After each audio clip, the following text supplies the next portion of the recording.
Hello, guys. Welcome back to our podcast. This is episode 3 for the culture. I have Lissa, Danny, and I'm Maya, and we're the Talk That Talk crew. So today we're going to be talking about current events that we face today in society as Black women and men. So let's get into it. Let's get started. So I'm going to start it off. We're going to be talking about Black people in the workplace. I feel like this is a huge thing that people kind of try to skim across. So the first thing I want to talk about is how, even as Black women, how we carry ourselves in the work environment. Like, if you're too quiet, they think you're rude and nasty or stuck up. I've dealt with this. I know y'all have many a times. Or if you're too loud in the workplace, you're considered ghetto, rambunctious, like you don't have customer service. So I feel like those are things that we need to talk about. It's like, as Black women, you feel like you need to, for what I usually do is like observe the scene and see like, okay, this is their vibe. This is what type of level they're on. And I'm not going to lie, I do like try to fit in so I can stay like in the middle ground because I don't want anybody to target me. Do y'all feel like that? Yeah, for sure. Yeah. Go ahead.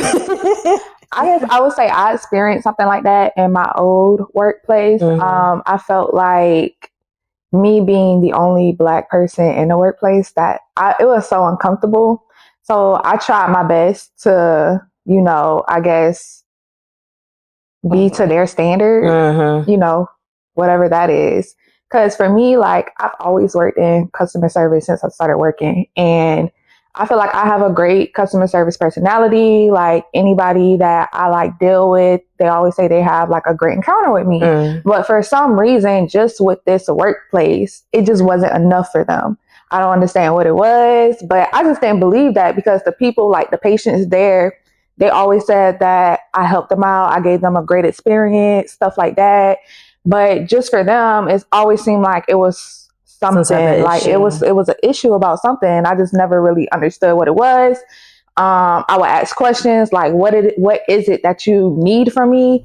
And it's to be like more bubbly. And that's weird because for me, I'm that person in a workplace that is bubbly. Yeah. Like, even when my brother came to my job, like I asked him, I was like, how did I sound when, I was talking to the other people? He was like, you sound like he was like, one of them or whatever. So he was like, he didn't really understand. So it's like, if I have people that know me outside of work and they come to my job and they like see how I interact with people that's not them, and they know that it's different from that, like code switching. Like I know how to code switch. Like I do that perfectly. Yeah. So I don't know what it was, but it's just, if you're not what they're looking for or to their how standard, they do it. Yeah, if you're not what they want, they're going to do everything in their power to get you out. So, yeah. Like, I feel like the fact that we even have to code switch is crazy. Yeah.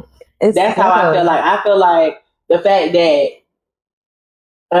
not us, but those palm kind of people can just come in and just be themselves. But us, we look to like tone it down, fit in, tone it up crazy. Or down. Yeah, that's crazy. See, me personally, if I don't feel comfortable, I'm not gonna try to insert myself in.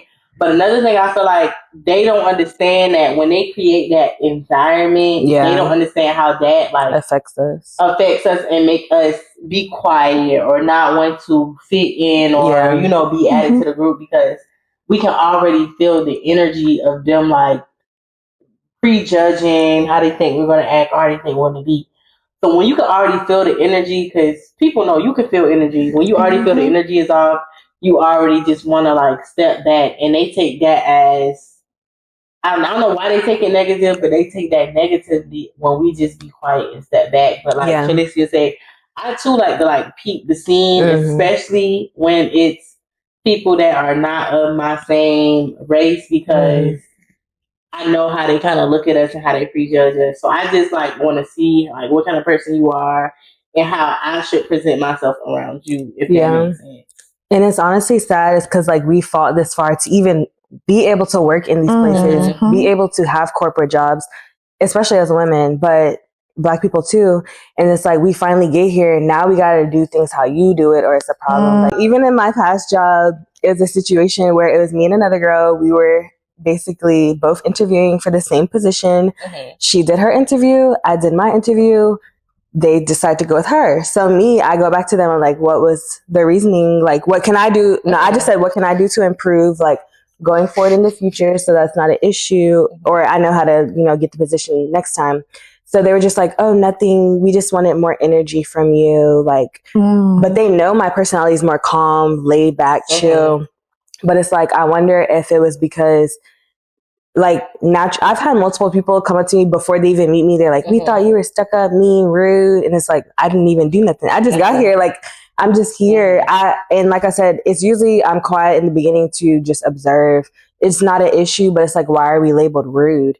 But I had to like try to amp it up. But I was like, hey guys, like if I'm like trying to be like this, it's gonna come off as fake. And I'm like, I'm sure y'all don't want it to be fake either. So it's like finding that energy was kind of annoying because it's like, how do I like, hey guys, welcome? And I'm like, that's just not me. So the fact that like if we're too good performance wise, we're either one gonna get targeted and people are gonna be jealous and hate on us and set up, or they're gonna put all the work on us. So that happened to me there. They put all the work on me. They're like, yeah, you're so good, you can do it, like do it then. And I'm just like, yeah, are you gonna pay me equally? Like they don't want to do that.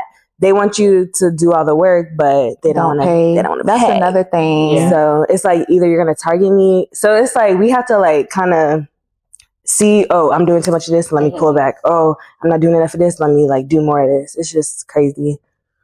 No, but like I understand when you say it feels forced, like because when I'm interviewing, I always feel like I have to like overly like I'm overly bubbly. That code switch. In real life, I'm not even overly bubbly, but like you say, they're going to say, "Oh, we wanted this from you. We wanted more energy."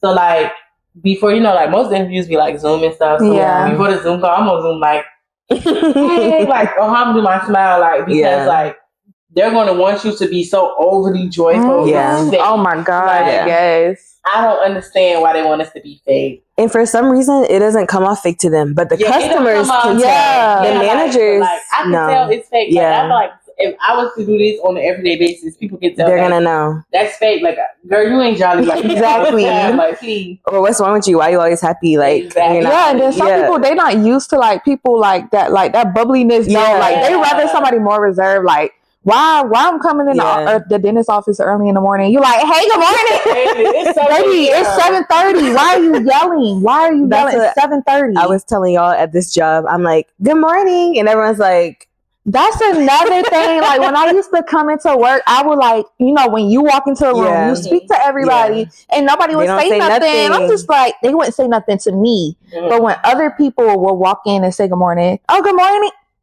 That's why I stopped saying good morning to people because I'm like, oh no. I have to do the same thing. And to me, that feels rude. It's like, especially I can't even say good morning. First starting a job, because that happened to me like when I first started a job, and even though I'm supposed to be up front, but I'm doing my training in the back, and I'm not a rude person, and I know all of y'all are in the back. When I walk in, I want to say, hello, good morning, how are y'all? And y'all just look at me and be like, and just keep it pushing. You're already setting the mood for the environment. So how can you place that on me when you've already ruined the energy in the room? It's okay when they do it.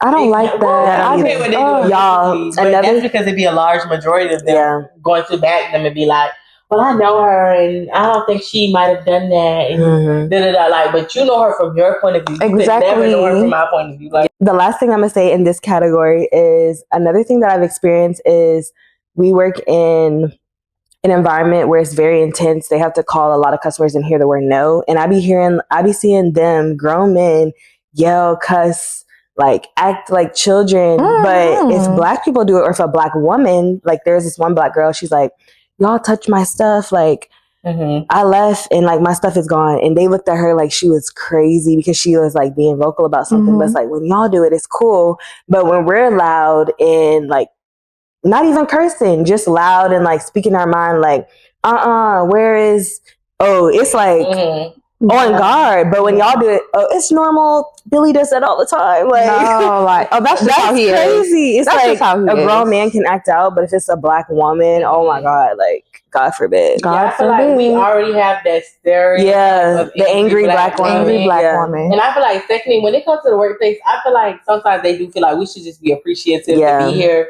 So who cares if Adam stole your pen? Like, girl, you got this job. So It's like, what are you to even complain when you have this job? So it's like, let Adam just have that pen. It's that entitlement.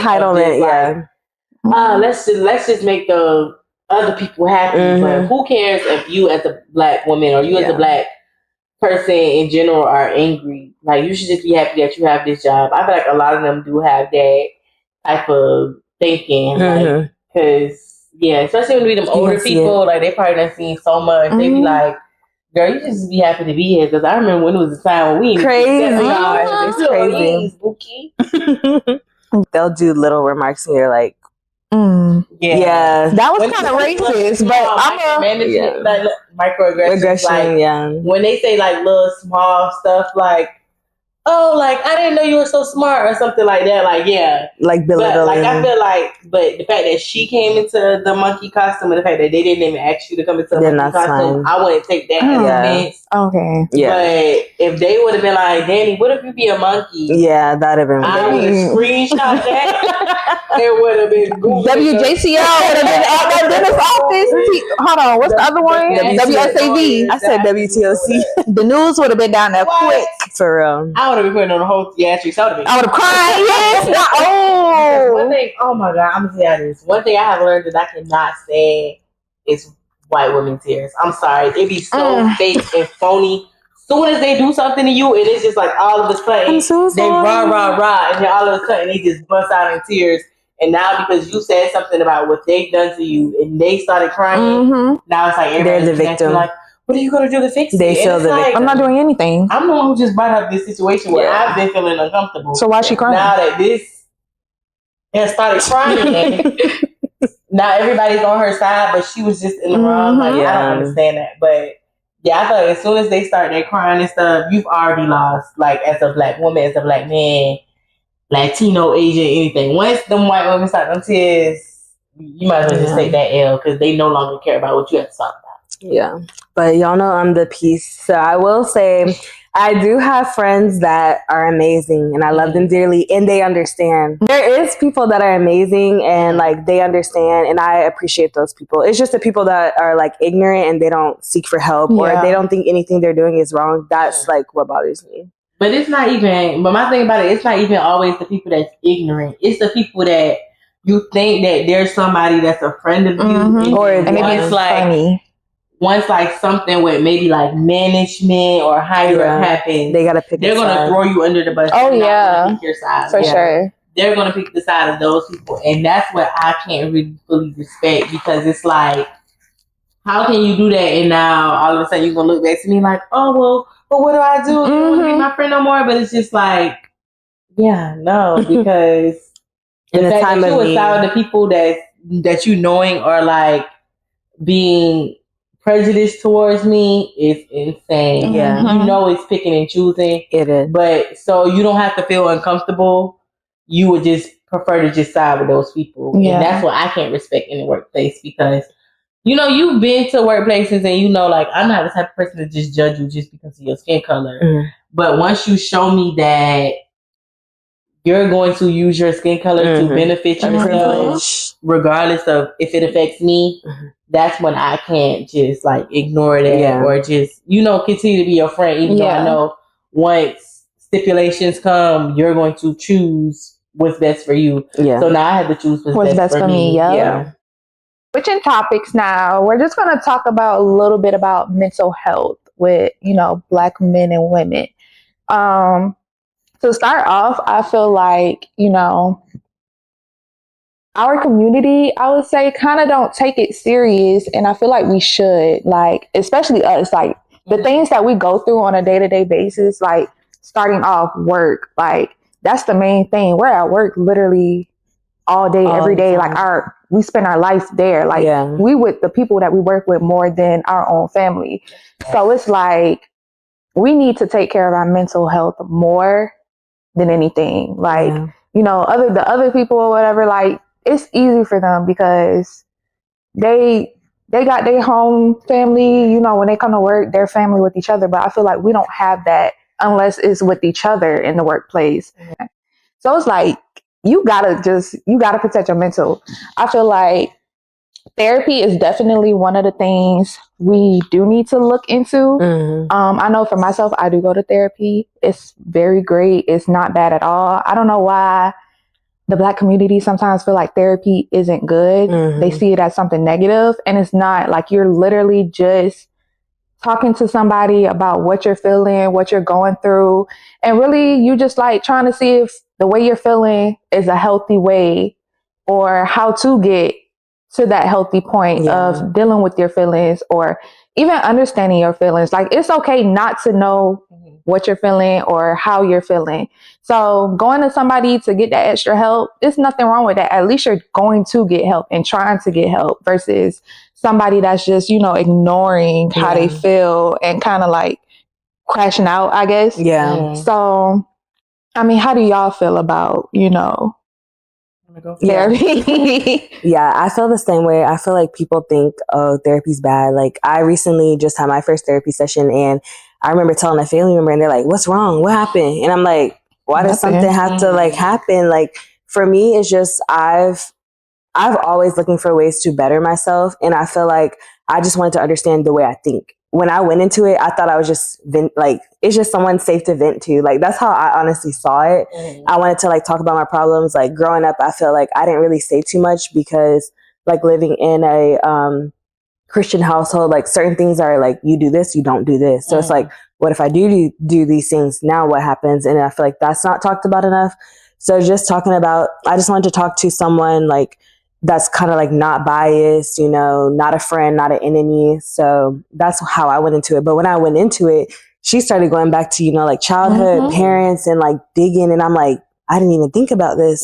So I feel like everyone should definitely like can benefit from it, especially like raising children. I feel like you need to be able to heal before you can raise a whole nother human. Like, stuff that you carry and trauma that you don't even think about is going to pass to your children. And I feel like that's a lot of the reason why the Black community has so many challenges like going on in today's society, because we don't talk about things. It's just like, don't do this, don't do that. But it's like, why? What happens if I do? Like, those things are not talked about. So, or us feeling like we're the only ones going through it. It's like, no, so many people can relate. Like, the therapist can relate to like even young teen, like being a young mom. And I was like, I never would have thought like she could, relate to that. So it was just cool to like, that's more common. Yeah. And it's like people think it's like, oh, out of the blue, but it's like, no, it's actually like a normal thing. So it's just good sometimes to feel like you're a normal person who has issues just like everybody else. Yeah. But the Gen Z generation, I feel like they're okay with going to get the help. I feel like it's more so of the older generation who have those still old stipulations, like oh, you have to be crazy to go get help, to go talk to a therapist, or like you just have to be like at your lowest of the low to go get help, when sometimes you just need simple guidance of your emotions and understanding on why you feel some type of way. And sometimes it's like therapy don't have to be you going to talk to another person.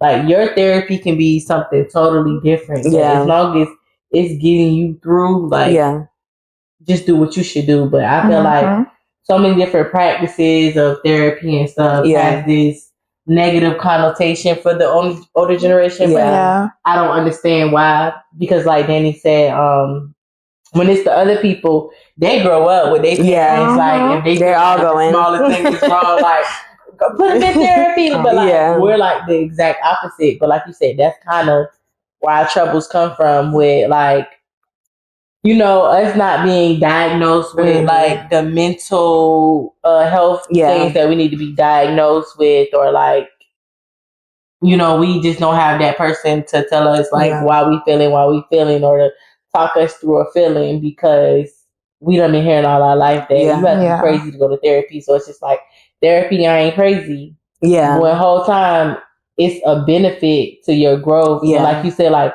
when you raising somebody, you don't want to put those same traumas. Same traumas and cycles from the older generation. Generational that you kind of look at and be like, I don't necessarily feel like I have to do that. Like, I feel like that about whippings. Like, I don't feel like I'm going to whip my child.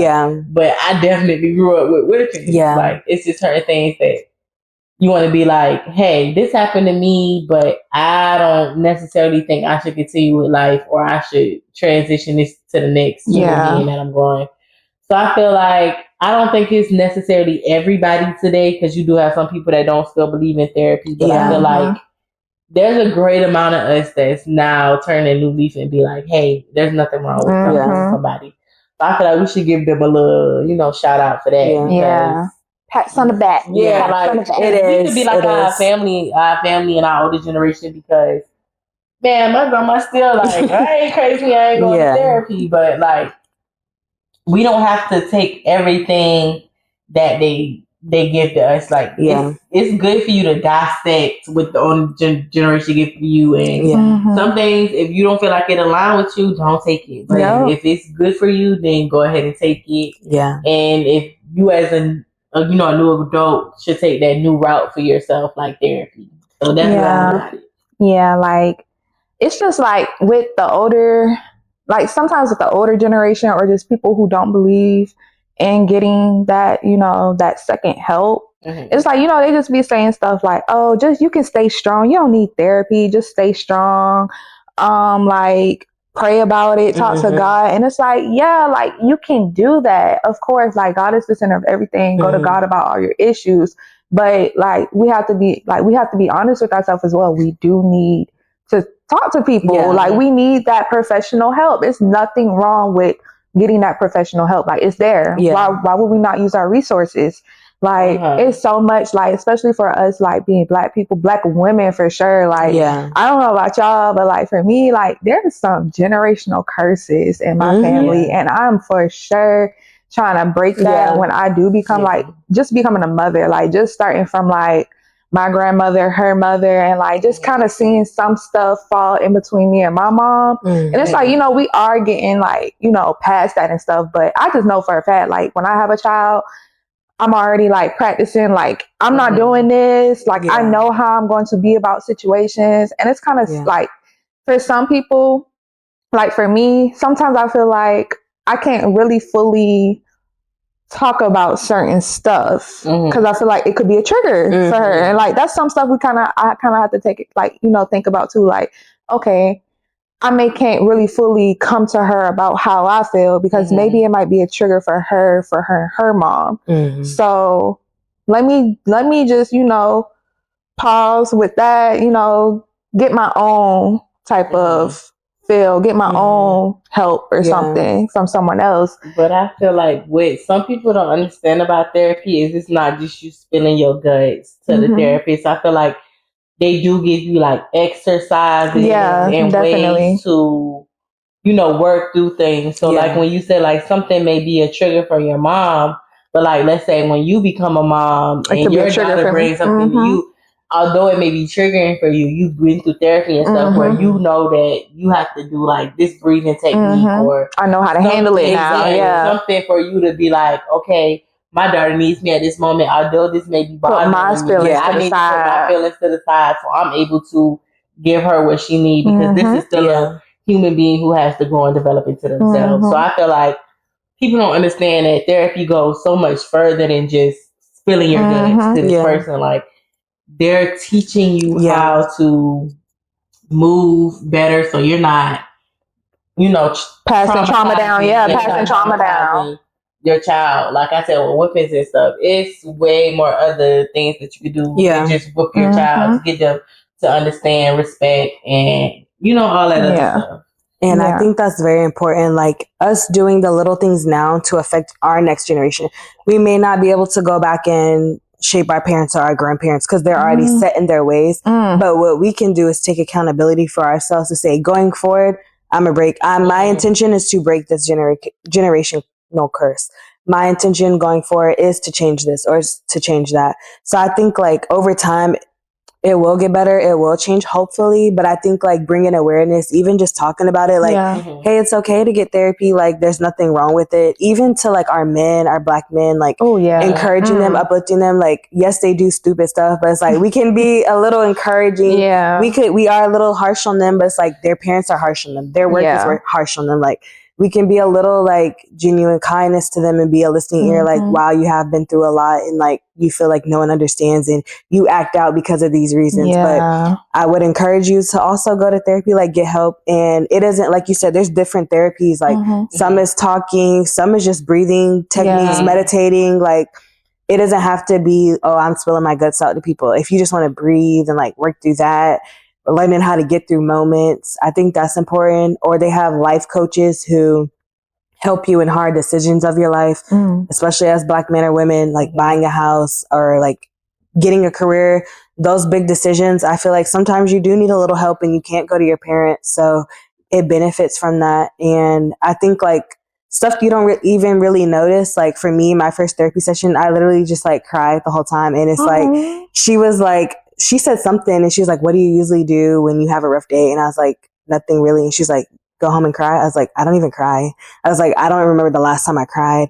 And just like stuff like that, it's like, that's really not normal. So it's like good to like let it out. And even as men, like who feel like they can't cry, like sometimes you just need to let it out and it feels good to process your emotions. So I think that's not talked about enough. I definitely feel that. Like as a person who grew up, like, not to throw no shade to my parents, but like I grew up like a crybaby. Like sometimes, like I would still get like I would cry before the whooping started. So it's just like even though you get a whooping, it's like those crocodiles, they don't do nothing for me, and it's like you know what I'm saying? Yeah. These are real like, tears. I learned to not cry, so I would not cry for a long time. So as I started like working on myself, I started to cry more. So now it's just like sometimes I be feeling like, damn, such a crybaby, but it's like I've always been. It's not even just like I know it's a normal human like emotion, but I've always been a crier. But because of like things from growing up, like whoopings for crying, I learned to not cry. But life got so much more easier once I started back crying and just letting those emotions go because it's like that was never a bad thing, even though it was looked as a bad thing. It never was. It was just me being a human. And I think that what this new generation does is now see these little people that we raise as little humans instead of just kids that we get to just like be authoritative over. Like we're no longer seeing it like that. We getting like these as humans that we're developing into like these older people because when you traumatize the kids with like whoopings and stuff, like you get to be a person that goes on a straight line sometimes, but it's just like it doesn't even always work. Think about like some kids still be bad, but you still think about like dang, like all I did was spill a little bit of juice and and you gotta I gotta whip it. Like that's crazy. Like you think about stuff like that. Like all I did was cry and now I'm getting a whipping.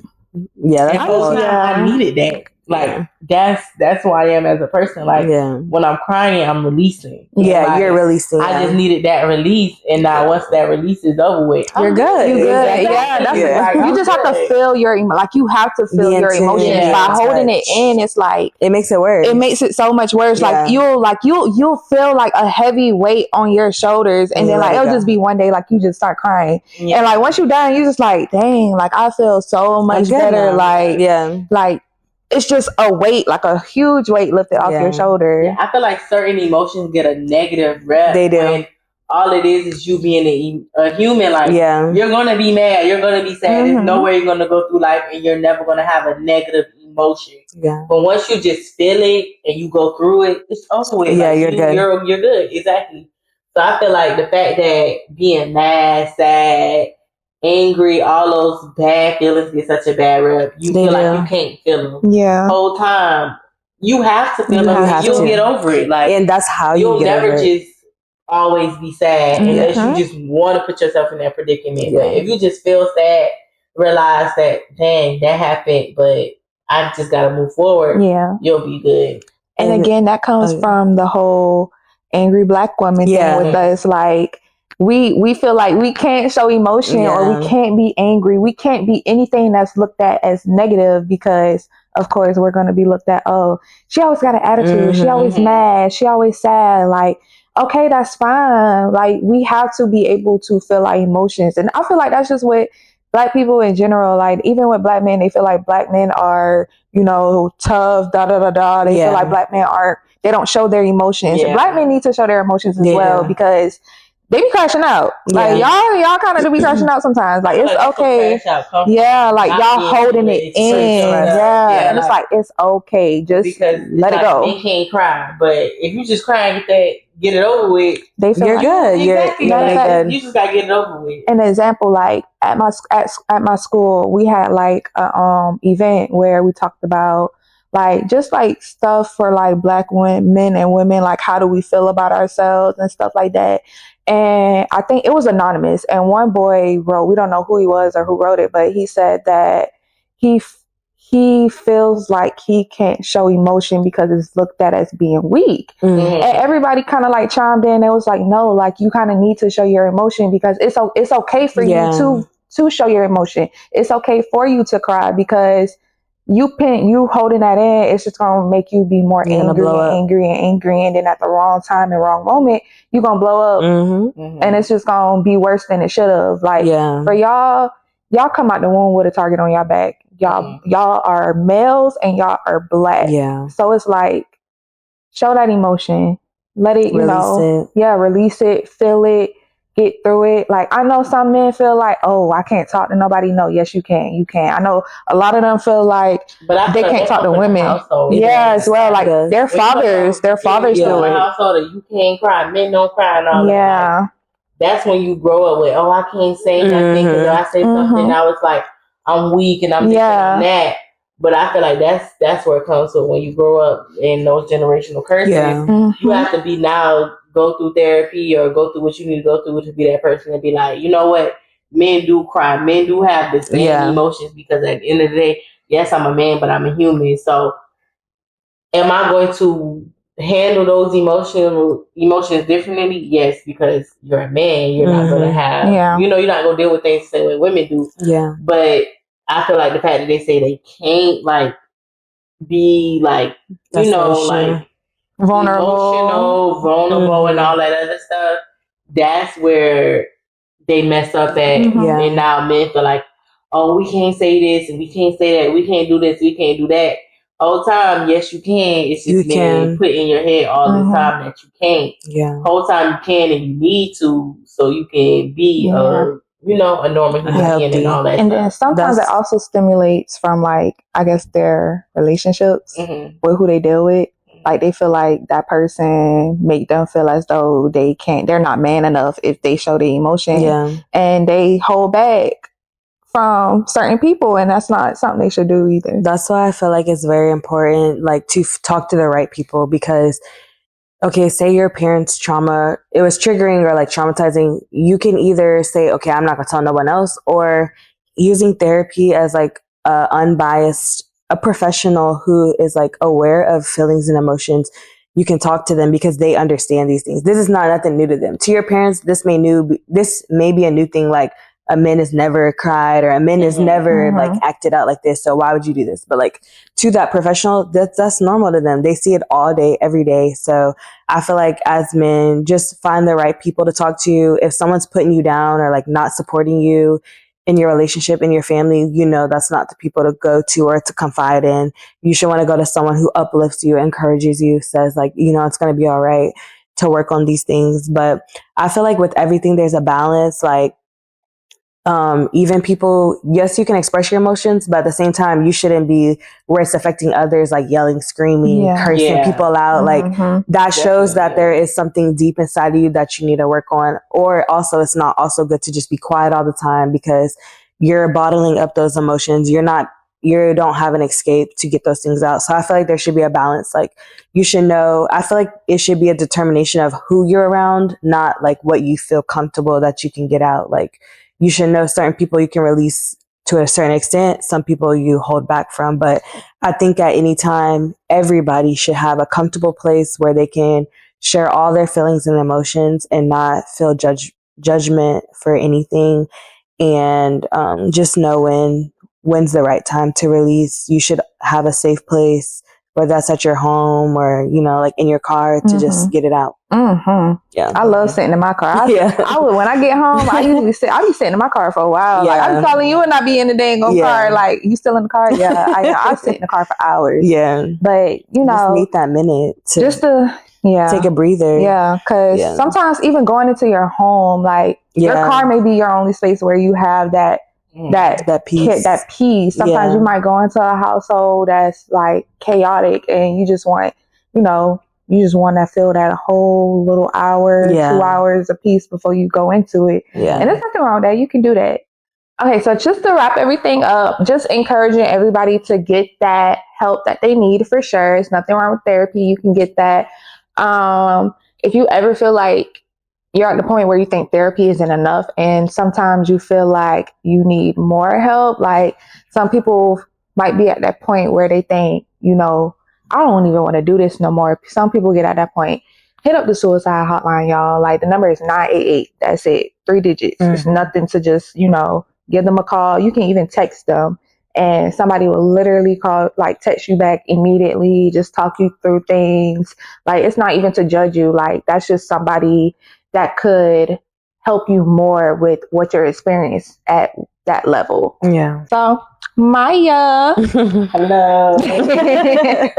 But I feel like I just want to get into the political side of it. I feel like as long as Black people have been in America, nothing has been just given to us. So I just want to ask, why do some racial groups assume that African Americans are the primary beneficiaries of certain policies like affirmative action, DEI, welfare, and etc.? Like, when we're like the least percentage of these type of programs, why is it that when it's blasted on TV, it seems like when they talk about these programs, we're the only ones that benefits from them, when like certain things like welfare, SNAPs and all that, Medicare, Medicaid, there's more white people that benefit from Medicare, Medicaid, SNAPs and all that than we do. So why is it that we're at the forefront of all these policies that aren't just solely for us? Like, nothing has just been given to us. Yeah. I do feel that every time someone says minority, like black people, it's like, do you know how many races there are in the world? It's just crazy. When you talk about affirmative action, and when they went to court and they demolished the affirmative action because Asians thought that their numbers would go up at Ivy Leagues, and their numbers actually went down, and you know who numbers stayed the same? African Americans. Because you know why? We're not the primary beneficiary of these programs or DEI. And then you have people coming on Twitter being like, hey, Trump, I think you made the wrong decision because now my wife can't get this job, or I lost this job because of DEI, because you think that Black people are the sole beneficiaries of DEI. I got you. When that goes for women, your religion, your sexuality, and other minority groups. Like, I think that the whole world feels like Black people are the only minorities. I don't know where that comes from or why that's a thing, but they think we are the only person who benefit from government policies like welfare and all that, when like white people are the main ones. Or like when it comes to voting suppression, like when they have it to where like there's these long lines of voting, or they put these stipulations on voting so you won't go Make vote. it harder, But it's like these low income white people are the majority of people that go in and still vote against their own selves. They don't know what they're talking about. They don't know. Black people are the only benefiting from it. Like Obamacare, like they don't even understand that Obamacare is Medicare and Medicaid. You know, the healthcare that they're using. And now they're all of a sudden like, oh, Trump taking away Medicare, Medicaid. Why is that happening? Because you voted against Obamacare, not even knowing that those are the programs that you need. Because you think that we are the only people that benefit from it whole time. It's not just for this one group. If it was just for this room group, I guarantee you we wouldn't have it. If there was anything that benefited for only Black people, like reparations, we don't have it, because this is America. They wouldn't just hand us anything. Like, we gotta work.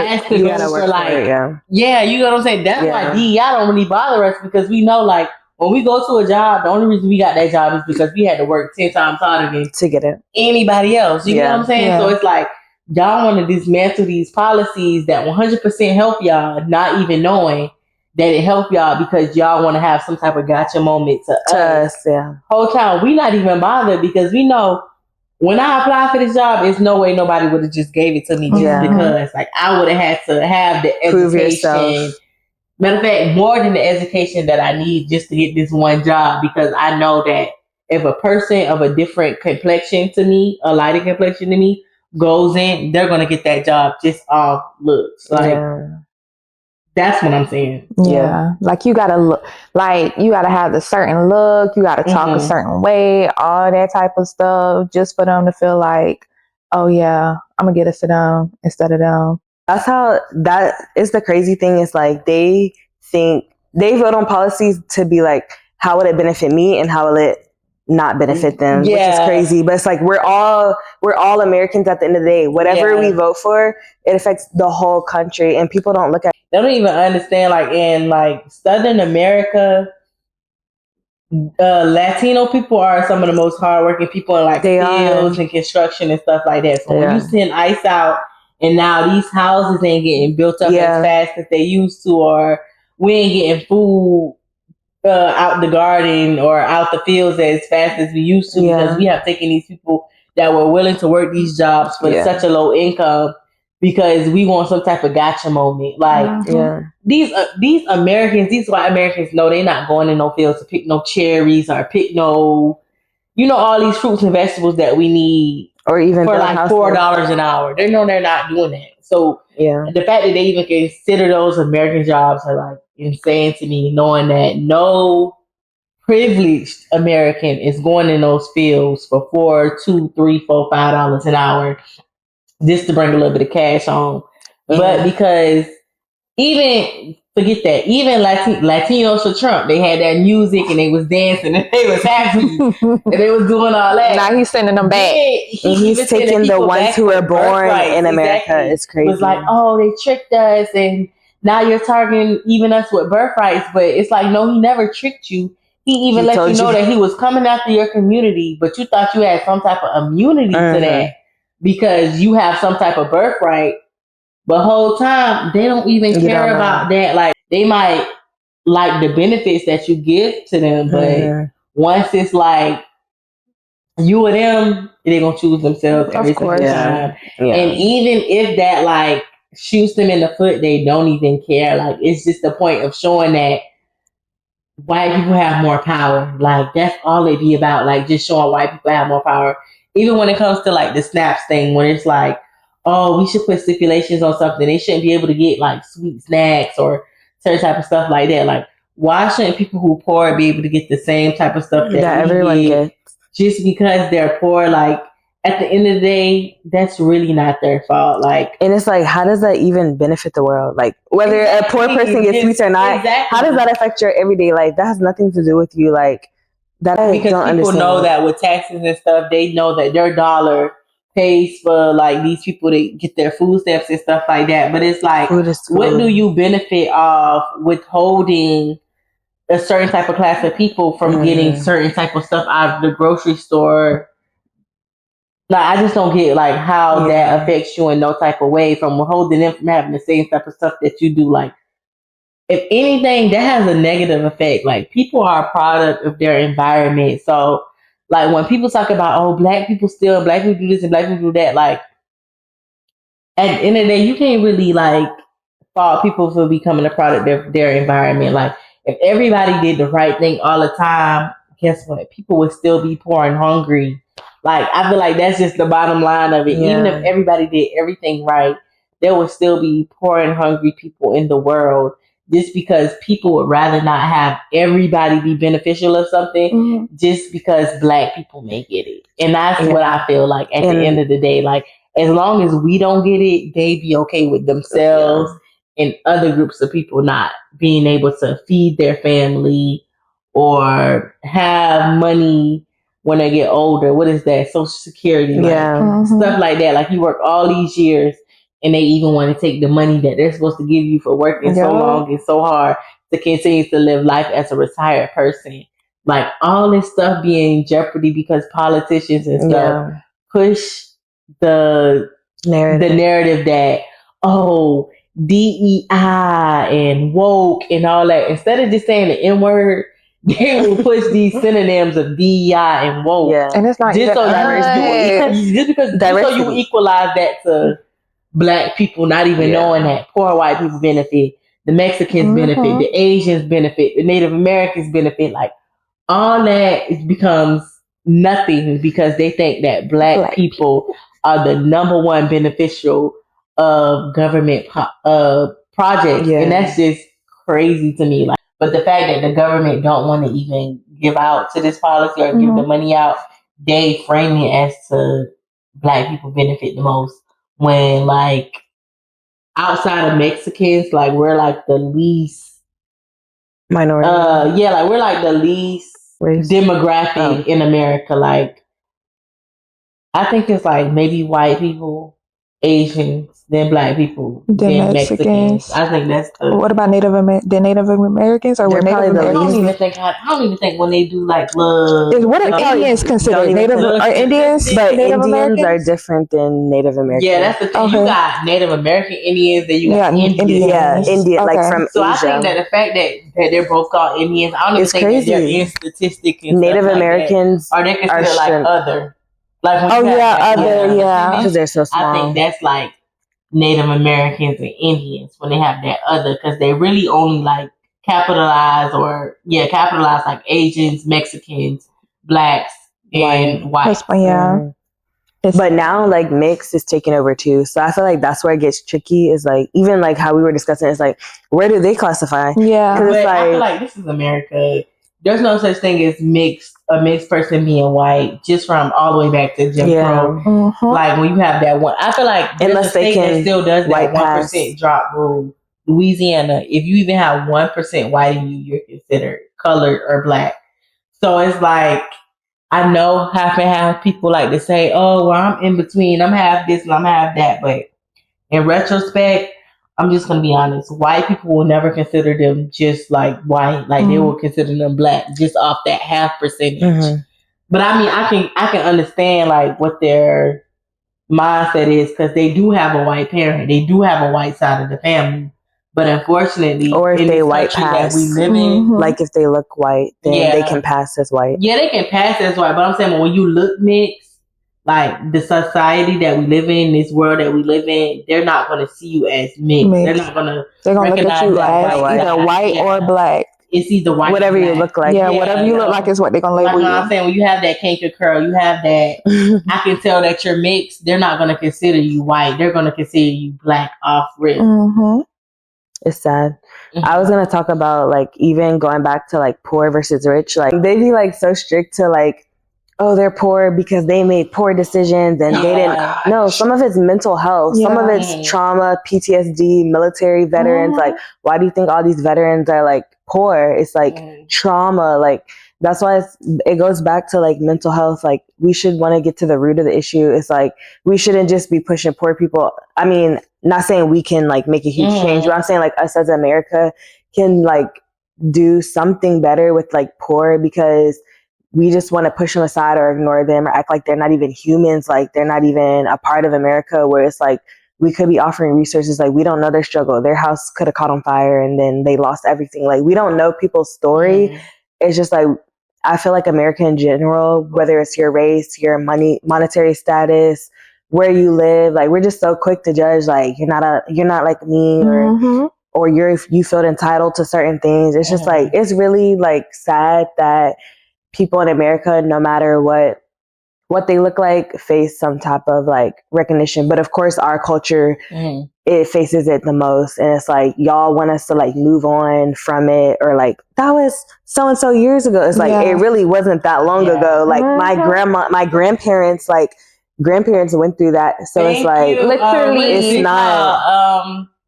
not integration, but segregation. Yeah, segregation. They just went through that. Yes. When they integrated schools. It's not that long ago. The fact that people that's still alive can remember say, that, can let you know that it hasn't been that long. That's how you know. And I feel like when you say like they make us forget, like we still celebrate like 9/11 and the Holocaust and stuff like that. Oh, they don't say nothing about that. Yeah, exactly. We can celebrate that every year, but when it comes to our people, it's like forget it was so it's long like, oh my God, we apologize. But I feel like that's just like white people when it comes to or hold themselves accountable. like not even hold themselves accountable, because I get that's like the older generation. Sometimes that generation is still alive and well. Yeah. But I understand that they want to say it's a long time, but that's our history. Like that's just the history. Your people, the history, our people. Yeah. You just gotta swallow that. But also I like when you talk about like veterans and stuff being poor. Like I quite honestly don't understand how we can respect a country where like we have the people that have fought for this country on the side of the road begging for money. And it's like, even though we have the VA, the VA only gets you so far. Like you can only get so much medical help with it, because if it's just like any type of health insurance, if they say no, it's a no. They don't give you money for what you need. You have to work they don't for think you benefit. And that's crazy. But like she said, you get so much trauma from being in the military and stuff. Sometimes you can't just be a person that just go to work every day. You can't be that normal citizen. So like I feel like there should be some type of compensation. I feel like the words of reparations and just giving money out just causes so much anger. But it's just like, these are the people that went overseas and fought for you to still have. They sacrificed their whole life. Now. And it's just like, now that they're at a place where they have no benefit from you, you just throw them to the side. Like that's just kind of insane. That's the kind of country that we are. Like we don't even respect the people that have privileged us. Like we're privileged people because of these people that go fight in the wars. Like when I be thinking about the Vietnam War, like when we think about how many people like went over there and died, it's crazy. Just because, first of all, it was our fault. We shouldn't have went over there messing with the people. Now we done had so many people go over there and fight, and those are the same people that have their Vietnam War hats on, and they on the side of the war, on the side of the road begging. Yeah, and they went to foreign land and fought for us to have freedom. I just can't respect nothing like that. And after they do that, coming back, like it's hard for them to get jobs because companies are underpaying. DEI. That's DEI. They don't even understand veterans are DEI. Because they don't even consider them like regular people to have a job, because they don't have normal experience. On the job forms, they'll be like, "Are you a veteran?" Exactly. It's like, why? People don't even understand. Why? I think when it comes to DEI, like the fact that they're using that to say the N word or to claim black people, and they don't even understand that veterans are considered DEI. Like it's crazy to me. Like that media and stuff can push one narrative to the point where people just believe it with no type of sources or nothing. Is insane. You have to do your own research. Exactly. And that's the thing, people don't want to do their own research. They go from hearsay, they don't like to read. People don't like to read. They like pictures, they like videos, they like pictures and videos. They don't like to read. We know that from experience. Do y'all know how many people in this country are illiterate? Like how many people only have like maybe elementary school education or middle school education? Like not everybody has made it to high school diploma. Like some people have stopped way before that. Or they know how to read, but they don't know how to comprehend what they just read. And it's like, that's just as important. Like people think, oh yeah, I can read. But it's like, they'll read for like 2 minutes. It's like, okay, what did you just read? Yeah, I don't know. I got to read it again. Yeah, like my mother-in-law, but she was she wanted to hire this lady who was a single mom, but she couldn't read. But the job was to do like recipes and stuff, like make pizzas. Yeah, but you can't even read the ticket to know what's going on the pizza to make. So it's just like she can't even hire you just off the fact that you can't even read. Yeah, like I think people don't understand like certain stuff like that is considered DEI, because that's diversity, that's inclusive, like that's allowing people to still work and still be able to make money even though they have a disability. It's considered a disability. They aren't like 100% going to give you all that you need, but they're going to give you that 100% effort, and you just got to help them out to make sure that they can do the job. Like they don't even understand DEI comes to like autism people working, people with Down syndrome people working, like they don't even understand that. All they see is like, oh, we're just helping Black people, or we're just helping people that don't even really know how to work, when it's not necessarily that. Yeah.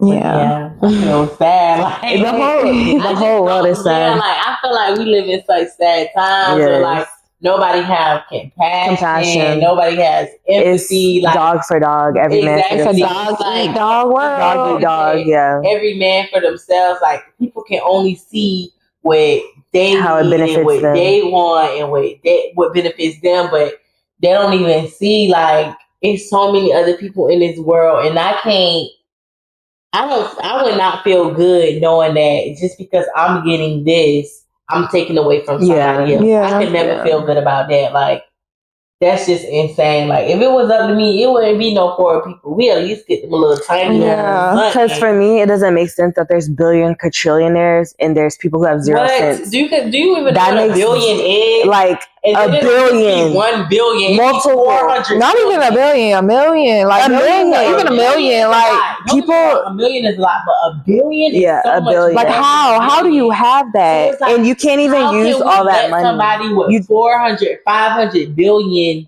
decide where the money. And I just keep all this to myself and not share with anyone. Like, I feel like that should be illegal. Like, you shouldn't be capped at. No shade. I feel like Elon Musk in the government or any type of political anything should be illegal. That should be limited. He has more money than the government, and it's like, not. Basically, this man got 400.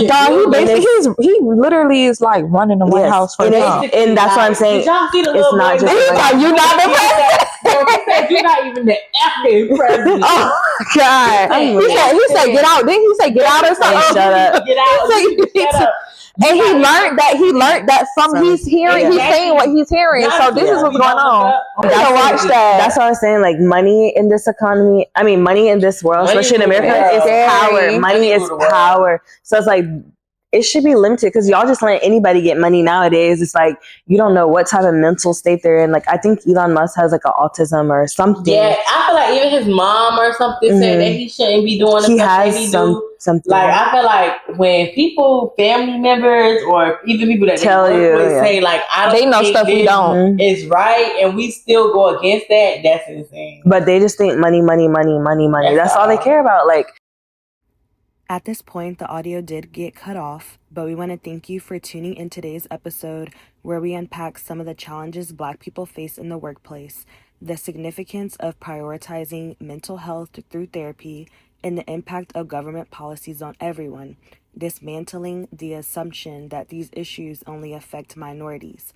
As we continue to celebrate and reflect during Black History Month, let's commit to deeper understanding, empathy, and action to bring about the changes we all want to see.